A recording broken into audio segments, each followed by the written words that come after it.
जिस राम मंदिर के लिए सदियों तक संघर्ष हुआ, लड़ाइयां लड़ी गईं, लोगों ने अपनी आस्था के लिए अपना बलिदान दिया, तब जाकर अयोध्या में राम मंदिर का सपना साकार हुआ। उसी राम मंदिर में कई सौ करोड़ की दान चोरी, क्या ये राम भक्तों के साथ अन्याय है या फिर इसके पीछे की सच्चाई कुछ और है? इस वीडियो के माध्यम से तथ्य और जांच के आधार पर इस पूरे मामले को समझने की कोशिश करते हैं। नमस्कार दोस्तों, साल 1885 महंत रघुवर दास अयोध्या के जिला न्यायालय में पहला मुकदमा दायर करते हैं। राम मंदिर चबूतरे पर मंदिर निर्माण की अनुमति मांगते हैं, लेकिन अयोध्या अदालत उनको तथ्य न होने के अभाव में याचिका खारिज कर देती है।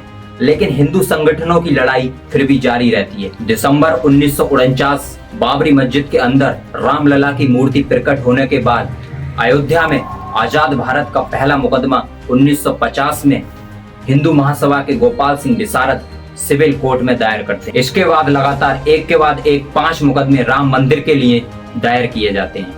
रोचक बात यह है कि 1989 में भगवान रामलला की ओर से खुद एक मुकदमा दायर किया जाता है, यानी कि इस कोर्ट में भगवान राम खुद अपना केस लड़ते हैं। 500 वर्षों के अथक प्रयास और संघर्ष के बाद सुप्रीम कोर्ट 5-0 से 9 नवंबर 2019 को अपना 1045 पेजेस का जजमेंट सुनाती है और ये फैसला रामलला विराजमान के पक्ष में जाता है। लोगों के पूर्वजों ने 500 वर्षों तक प्रभु राम के स्थान को लेने के लिए संघर्ष किया है। इस 1045 पेजेस के जजमेंट्स में 3 इंपोर्टेंट पॉइंट थे।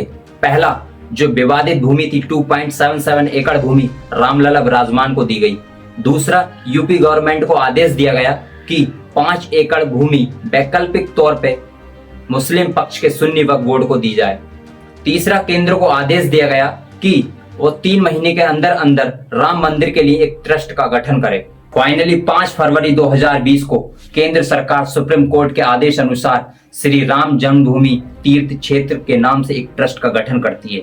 इस ट्रस्ट के महत्वपूर्ण कार्य थे मंदिर का निर्माण करना और दान और वित्तीय प्रबंधन को संभालना। इस ट्रस्ट में कुल 15 सदस्य थे। इसके अध्यक्ष थे महंत नृत्य गोपाल दास, महासचिव चंपत राय। आप इनका नाम याद रखना, दान की गड़बड़ी में इनका ही मेन रोल है, इनका जिक्र हम आगे करेंगे। 5 अगस्त 2020 खुद प्रधानमंत्री नरेंद्र मोदी अयोध्या जाकर चांदी की ईंट रखकर राम भूमि का भूमि पूजन करते हैं। ठीक 3.5 साल बाद 22 जनवरी 2024 राम मंदिर के गर्भगृह में बाल रूप में भगवान राम का प्राण प्रतिष्ठा कार्यक्रम संपन्न और इसी दिन से राम मंदिर के दरवाजे आम जनता के लिए खोल दिए जाते हैं। 22 जनवरी 2024 इसी दिन से राम मंदिर में दान की शुरुआत होती है और पूरे राम मंदिर के परिसर में जगह जगह 40 पेटियां दान के लिए लगाई जाती हैं।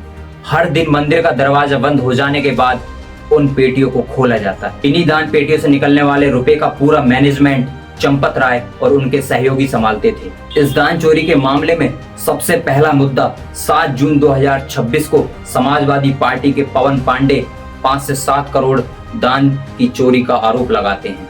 अगले ही दिन 8 जून को समाजवादी पार्टी के मुखिया अखिलेश यादव ट्वीट के माध्यम से दान चोरी का मुद्दा उठाते हैं और अगले ही दिन 9 जून 2026 को बीजेपी के रजनीश सिंह प्रधानमंत्री मोदी को चिट्ठी लिखकर इस दान चोरी की जांच के लिए मांग उठाते हैं। 10 जून को प्रधानमंत्री ऑफिस से राम मंदिर के ट्रस्ट से जवाब मांगा जाता है, लेकिन चंपत राय इन आरोपों को खारिज कर देते हैं। सबसे ज्यादा चंदे की चोरी महाकुंभ के दौरान हुई थी।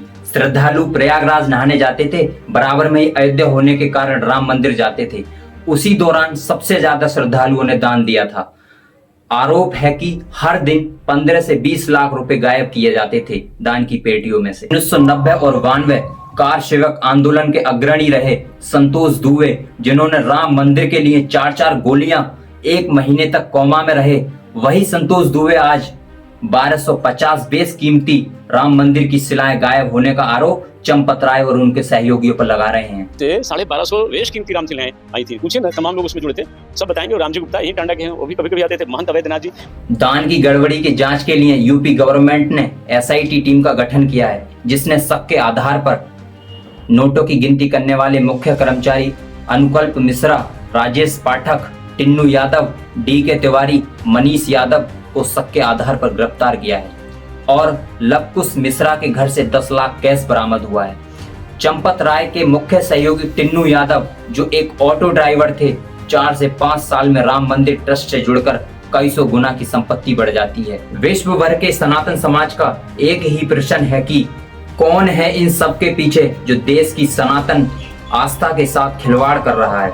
इस अपराध के तार किन किन लोगों से जुड़े हैं और कितनी दूर तक जुड़े हैं। कौन ऐसा अधर्मी है जिसके हाथ में इस पूरे कांड की लगाम है।